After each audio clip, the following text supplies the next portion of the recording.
September 2020, we embarked on a journey of discovery, taking the same multitrack to 8 of the world's top producers. And we had some really interesting thoughts about what those results would be. And we had this question about, well, would all the mixes sound like they've got a bit of a cookie cutter approach, that they'd sound very similar?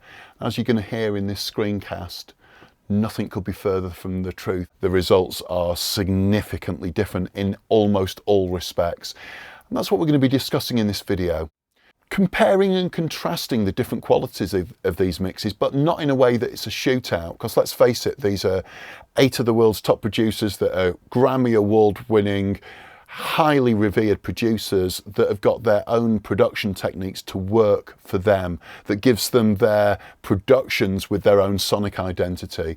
And I think what's important is what production approaches and techniques and gestures work for one producer won't work for other producers, and won't work for you if you are indeed a mix engineer. Compare these differences and relate them to the mix methodology of what this is a result of. So it's really fascinating. Along the way, what we've got, as you'll see on screen here, we've got them in chronological order. So the first mix that was actually carried out was by the research team. And the reason we did this is that some of the producers wanted a reference mix. They wanted to say, well, thanks for the multi-track, but can I have a reference mix to give me a general context for the production? So we did that. And then from there, the first mixer was Andrew Scheps. And then we went to Fredrik Nordstrom, Jens Bogren, Mike Exeter, Josh Middleton, Adam Nolly Getgood, David Tiro, and Buster Odeholm. And you'll see in the edit window here, you'll see that each of the names are in chronological order, and so you'll be able to see when I'm switching from one mix to the other. What we're going to do firstly is just have a broad listen to the overall mix qualities, and I'll just flick through. And I think the main element that this really highlights is the difference in perceptual heaviness. So what we're going to do, play through all of the mixes, and I'll just flick from one to the other, and you're going to hear the differences in heaviness and the difference in the production values. I'll firstly go through in chronological order, starting in the research mix, going through to Buster Odeholm's mix.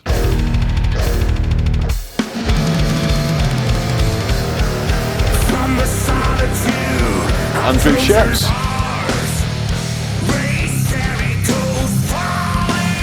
Fredrik Nordstrom.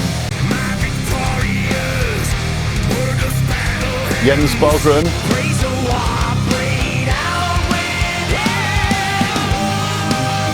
Mike Exeter.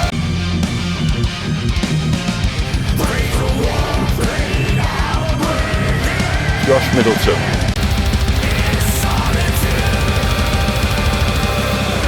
Adam Nolly Getgood.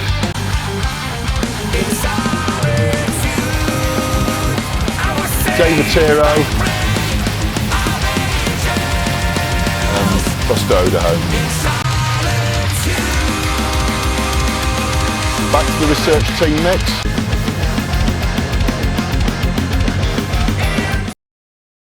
Firstly, I'm hoping you'll be able to clearly hear the differences in nearly all respects. And we're going to look at those different respects within this video. What we're going to firstly look at, let's look at the sense of, just the sense of size and dimension, and how there's different qualities within these productions. And let's be a bit more specific. The depth dimension firstly. In other words, the amount of reverbs, how proximate the sounds are, how bright they are, how close they seem to us, and at the same time, the depth perspective, how much reverb is in there. Have a listen. From the solitude of Trojan's hearts, race Jericho's falling. Fredrik Nordstrom.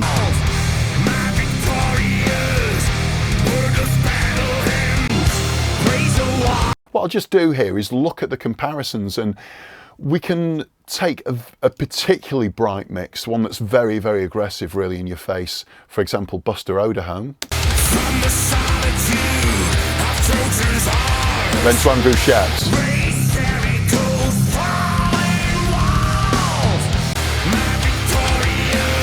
You can hear the significant brightness differences there, how in your face it is, and this is sometimes referred to as hyperreality. And hyperreality is that things are bigger. It's almost like it's like Sonic cartoons, and in this respect, it's you know, cartoons make things larger than life, and you know, going to Disney World where everything's larger than life. And with music production, that is one approach, is that everything is almost impossibly close to you and impossibly big in a larger than life way. And some people feel that it sounds unnatural, that it sounds fake. Much, you know, other people prefer a much more organic, natural sound to the production. And you can hear the differences there between Buster Odeholm and Andrew Scheps. One more time. Let's go from Andrew Scheps to Buster Odeholm. A few other significant differences. Mike Exeter.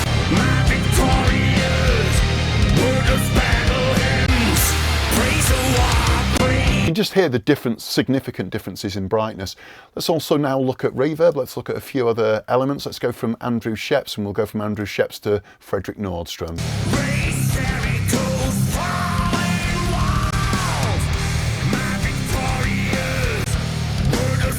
You can hear the clear differences in the amount of, the extent of reverb and the different reverbs that are used there.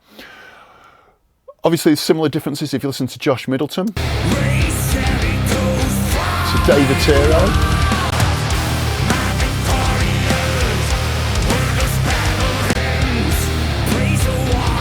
Adam Nolly Getgood,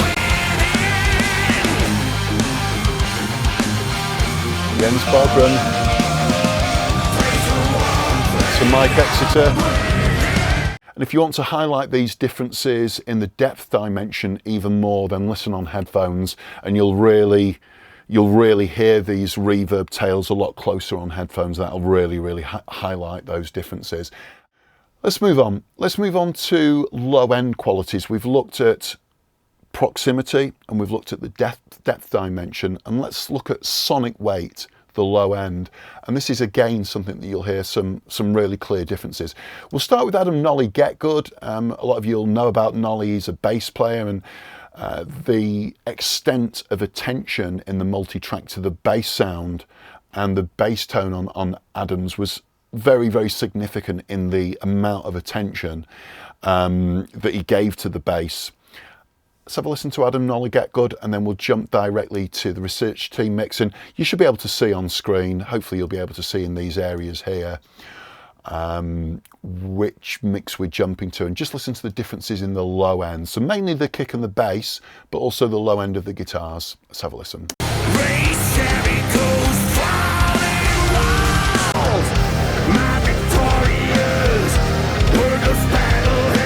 Mike Exeter,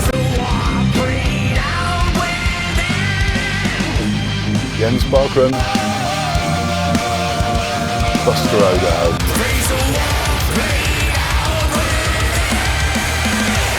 David Tiro,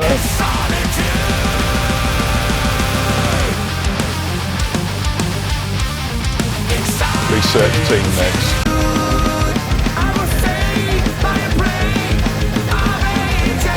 Frederick Nordstrom,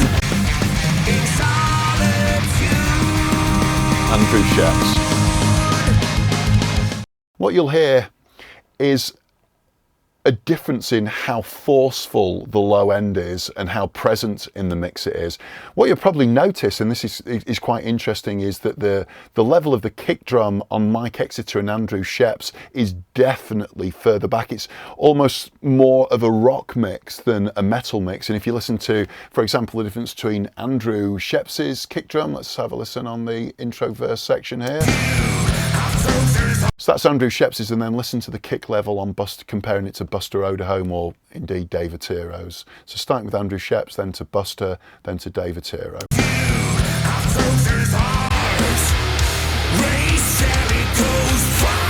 David Tiro. This comes back to the subject that I was discussing earlier, this subject of hyperreality. And very importantly here is the clickiness, the brightness of the kick drum. And you could argue that that makes it less organic and less natural than a kick drum that sounds like a natural kick drum. When you hear a kick drum in a room, even with click pads, even with plastic beaters, and they won't be as clicky as this. So they're almost larger than life in their brightness and the way that they jump out of the mix. But from your perspective as the listener, does it make it an improved listening experience? Does the kick drum, sort of like really kicking your teeth in, improve the experience, or is a more natural kick level and a more natural sound something that you more naturally gravitate towards? Moving onwards, let's consider the guitars and the width of the mix. And often, particularly with a metal mix, the width of the soundscape is determined by the width of the guitars. Mike Exeter, in his contributions to this, you know, I said, are the guitars fully wide? And he was like, is there any other way of mixing guitars? Whereas other producers have taken a different approach here.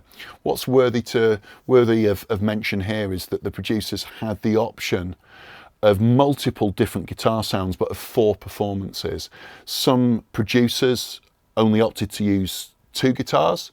Some use what's called quad tracking, and there's variations not only in the stereo width, but variations in the stereo width according to what guitars they chose. To be more specific, the greater the differences between left and right in a mix, the greater the perceived width. And some bands will have the same sound, like if you listen to, I don't know, at the Gates at War with Reality, you'll hear the same rhythm guitar sound in the left and the right. It sounds amazing. But then other bands will deliberately, and other producers will deliberately vary the sounds between left and right. And that gives a greater sense of width to the production, arguably. It depends on what you want to go for here. So we'll listen to not only the sense of width, which again will be extenuated and made more obvious through headphones, but also the brightness of the guitars, tying into that sense of proximity that we spoke about earlier. So let's go the other way this time. We'll go to a very bright mix. We'll go to Buster Odeholm, and then we'll go to Dave Arturo, sort of like reverse chronological order. And what we're listening for is the brightness of the guitars and the way that impacts the width. How wide does it sound? The sense of dimension, how wide that sense of dimension is. Here we go. David Tiro. Adam Molly-Getgood. Josh Middleton. Mike Exeter. Jens Bogren. Fredrik Nordstrom. Andrew Scheps. And the research team mix.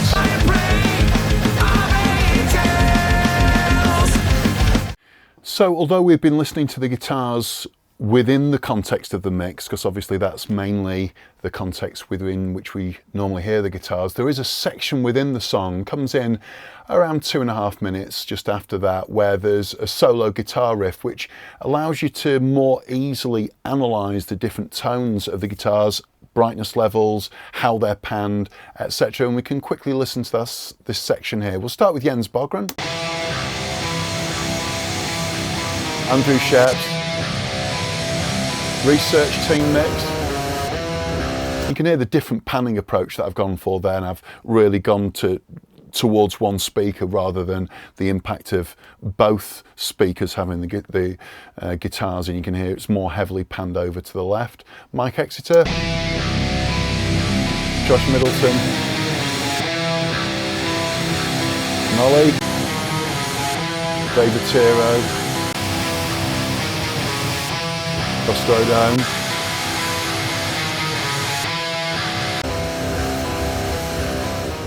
You can hear those differences quite easily there, but obviously in most instances we listen to the guitar within the context of the mix. What this section does though also is it gives us opportunity to hear slower subdivisions, and the greater distance between the notes gives more space and greater opportunities for each of the producers to really capitalize on that, whereby there's more space between the notes for the decay qualities of your reverb, so you can get greater reverb without it potentially muddying up the mix, and you can get more low frequencies. There's more space for those low frequencies to expire before the next performance event, and when there isn't, it just ends up being a little bit mushy.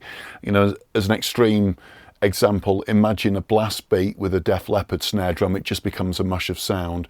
The faster the performance, the tighter the sounds need to be to retain clarity. Well, in this section, there's greater space, more space for reverb, more space for low frequency content.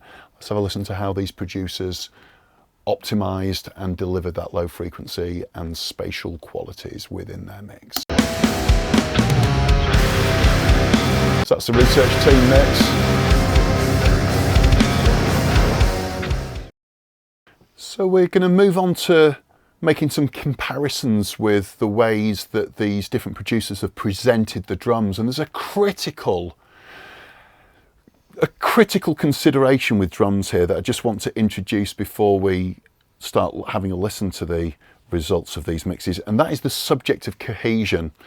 And it's a subject that's really interesting. It's how, in broad terms, how naturally these given elements sound like they are taking place within the same environment, or how different they sound. In other words, to take one example, it sounds like a natural drum kit heard of a drummer in the room with you listening to the drummer, or more towards the separate components of a drum machine. It's a critical consideration to how natural, organic it sounds, but also some people choose not to do that, and it's just about maximum sonic impact and how overproduced it might sound. And I loved that in the interviews for this project, I asked Buster Odeholm if there's anything, if metal music can be overproduced, and he said, yeah, every one of my productions is overproduced.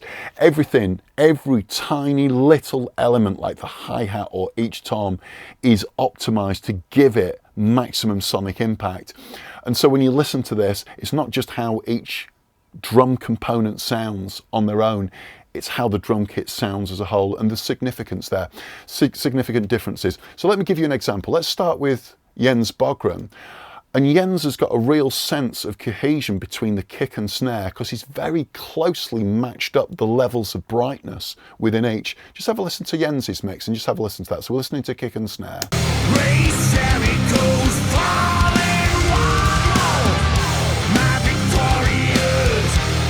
So they've both got very equivalent punch and brightness, and that makes them have a certain sort of like quality of cohesion, whereas for example, Mike Exeter goes with a different approach with his kick and snare that works in a different way, and whether you feel it's more natural or whether you feel it's heavier or less heavier, that's completely up to you as the listener. So this is a bit of Mike Exeter's.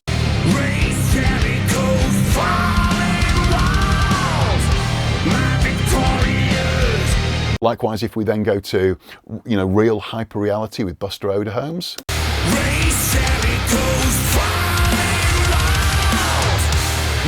And then perhaps the element of Dave Attiro's mix, that one of the components, one of the qualities that is very, very different, that makes Dave Attiro's very different from the others, is the air frequencies in Dave Attiro's mix.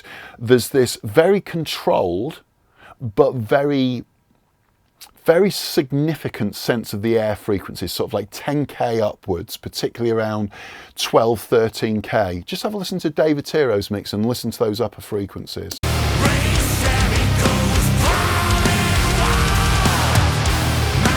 And compare it to, say, Mike Exeter.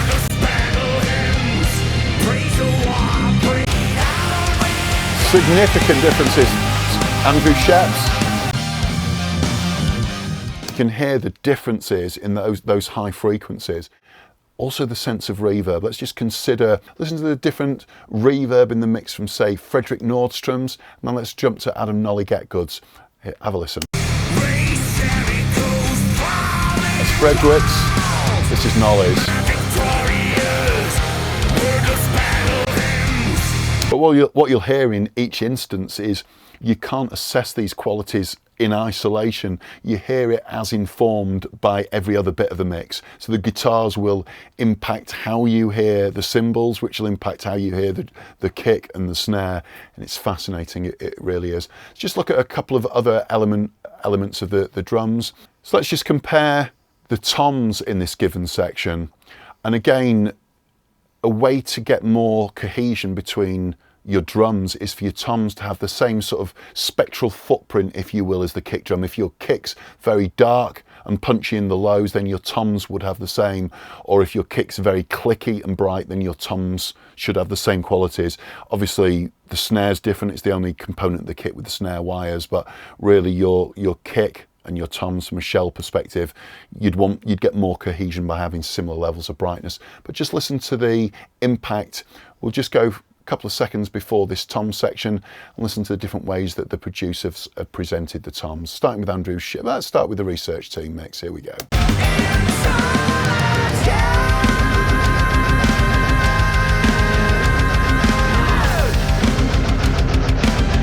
Andrew Scheps.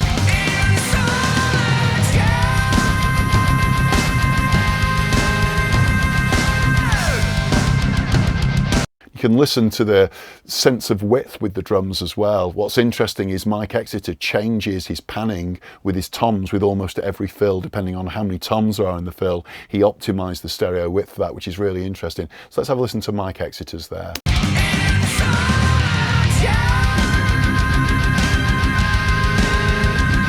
Significant difference from Andrew Scheps. You can hear the sonic impact of Andrew's floor tom. Let's have a listen again.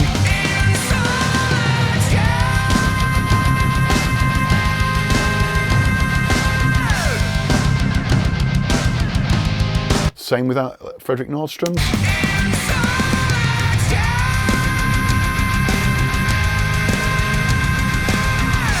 Jens Bogren.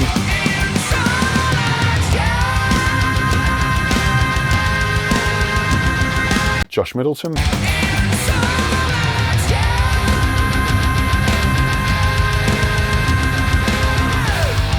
Adam Nolly Getgood.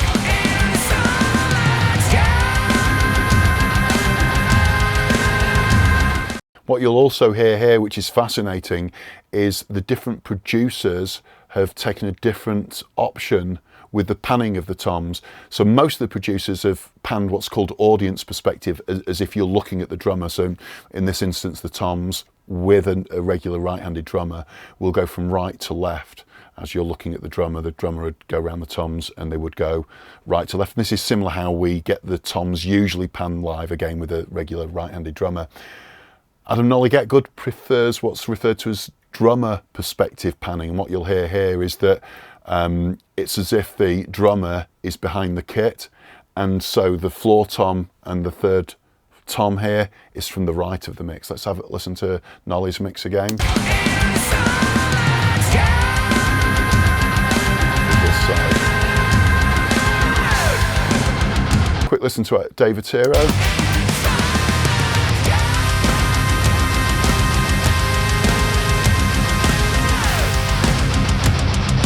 I think David Tiro's gone drummer perspective as well. Let's listen to Buster Odeholm.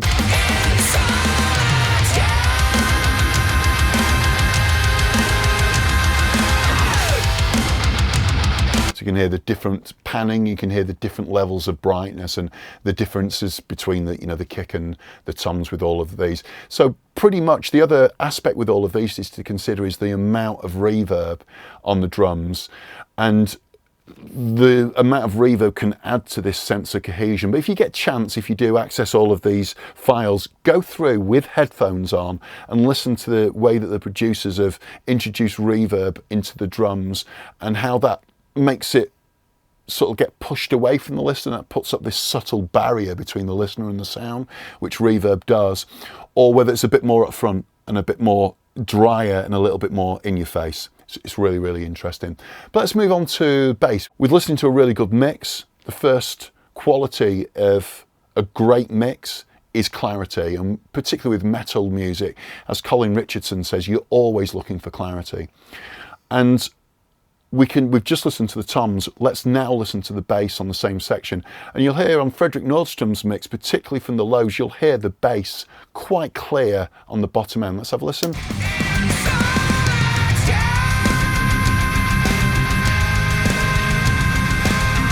You can hear that sustain on the first note where it goes into the tom section. Have another listen.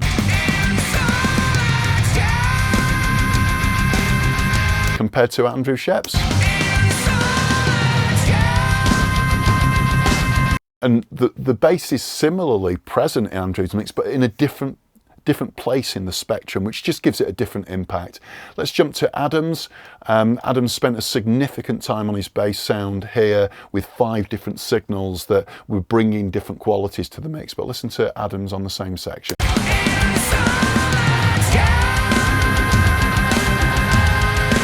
You can listen to the way that the drive qualities of the bass have helped it gel with the guitars and gives it a greater sense of cohesion. Let's do the same with David Tiro firstly, then Buster Odeholm.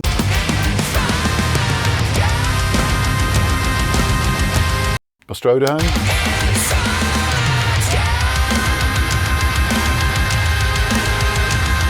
Josh Middleton. Mike Exeter.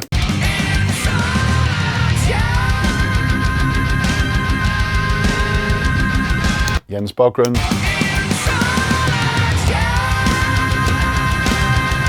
And the research team mix. Here we go.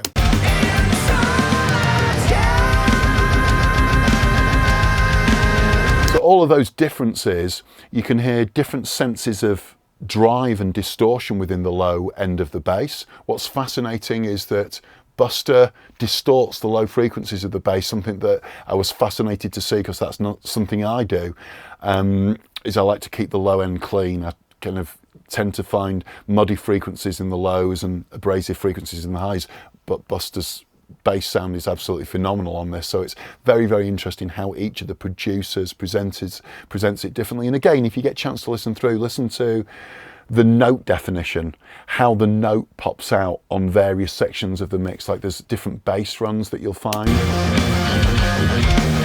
So that little section there, you can hear that little bass run from Luke. This is Luke Appleton, the bassist on this production. Listen to the little bass run there. That little phase. And then just listen to how different the sense of note definition is there on the different mixes. So research team mix. Andrew Scheps, Fredrik Nordstrom, Jens Bogren, Mike Exeter, Josh Middleton, Adam Nolly Getgood, David Tiro, Buster Odeholm, and the research team mix. Of course, this is not just the bass sound, it's potentially automation and just lifting areas of interest within the mix. Let's move on.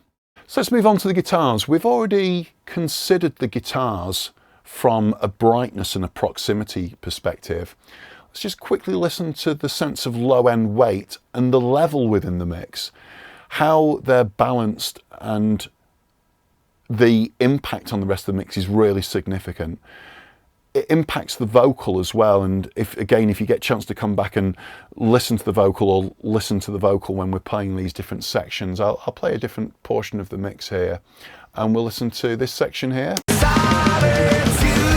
to the chorus, and listen to the way that the guitars are presenting the lows and the mids and the highs, but also listen to the way that it impacts the vocal and whether the vocal is sort of foregrounded from the guitars or blended into the guitars. And again, just the emphasis on lows, mids or highs with the guitars, and again how distorted the guitars are. Some of the producers here, for example Josh and Buster, have decided to use amp modeling without re-amping them. They've actually used plugins in the mix, which means that they can change the drive, the distortion characteristics within the mix. And again, the level of distortion really impacts everything else in the mix, that how dense that sonic wall of sound is. So let's listen to the drive levels, the low end, the mids and the highs, And again, we can look at the width of the guitars, but importantly, how it affects the vocals. And similarly, you might want to consider how it's impacting the way that the other components like the kick and the snare and the bass punch through.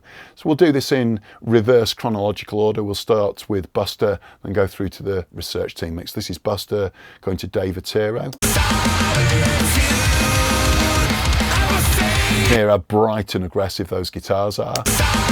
And that's very much informed by Buster's approach with not only analog emulations, analog signal chains and paths, but also his use of harmonic distortion. Not only with the guitars, he uses the distressor, which obviously is going to add a little bit of coloration to the guitars, but the fact that he uses two instances of Saturn on his mix. One broadband with tape emulation, and then another one that has a greater amount of drive in the top end. So it's not just Buster's approach with the actual gestures that he applies to the guitars, but also his master bus signal chain.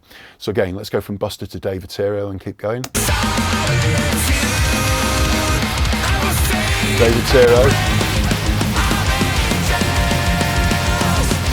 Nolly. Josh.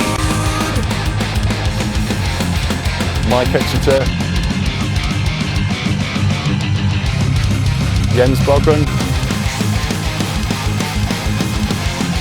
Frederick. And lastly, Andrew Scheps, then the research team mate.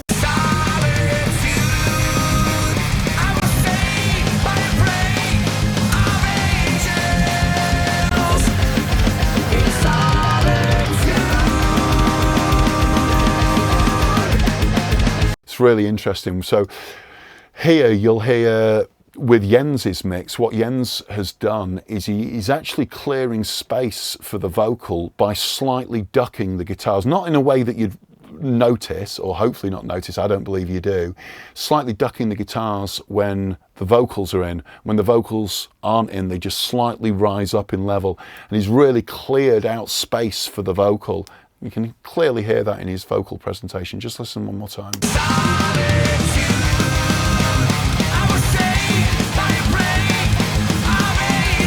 Whereas compared to my own mix, the research team mix,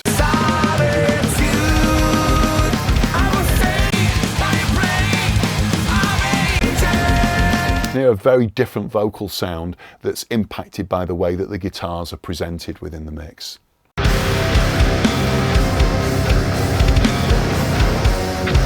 And what you'll hear here as well, you've actually got the symphonic components coming in here, and each producer will have had their own ideas about how they contribute or detracted to the mix, but there's some quite big tones here. There's brass sections, which myself and Jan listened to these brass and we were like, wow, brass can sound really heavy, these big tubas in the low end. But obviously you've then got to get them into the mix, and you've got to find a space or carve a space for them within the mix. And you've got strings, you've got woodwind sections, and it's interesting to hear how different producers have dealt with that. So again, from the research team mix, we'll then go to Andrew Scheps and we'll go chronological through here. Andrew Scheps.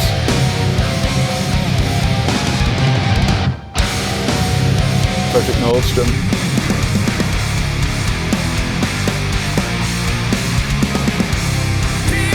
You can hear that Frederick really didn't lean heavily on these orchestral elements. Listen to Jens Bogren's. Whereas Jens really gone for those strings cutting through with those sort of like staccato and pizzicato kind of lines here. Mike Exeter. Not as bright a sound to the strings, but they're still cutting through. Josh Middleton. Josh really hasn't chosen to use them. You know, I'm sure Josh has just gone, no, I don't want it messing with the riff. I don't want it to mess with the guitars. Whereas Adam, similar but not to as great an extent. Dave Attiro, a little bit in there. And Buster, a little bit. It's interesting. So the different producers from Jens Bogren. really to choose those on. Same with my own mix.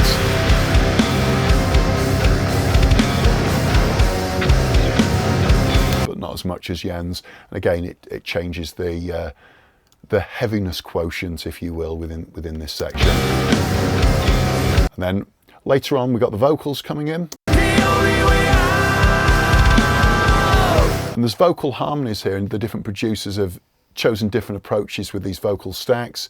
So here, Andrew Scheps, Fredrik Nordstrom, Jens Bogren,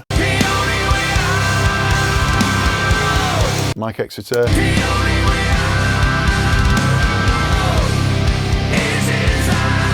Josh Middleton,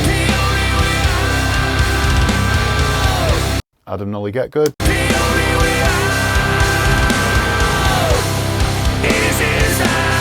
can hear that very low harmony that Nolly's gone for there. Dave Attiro,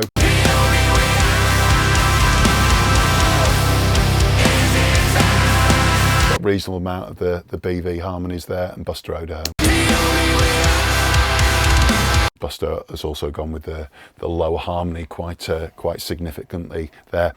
So that gives us a real overview of the different components. I urge you, anybody watching this, to go through this on your own. This is only a small fraction of the different aspects. You know, for example, listening to the vocal harmonies, you could listen to the amount of reverb on those components that contributes to it all. If this video was going to be covering absolutely every component of the mix, it would be several hours long, and I'll spare you that.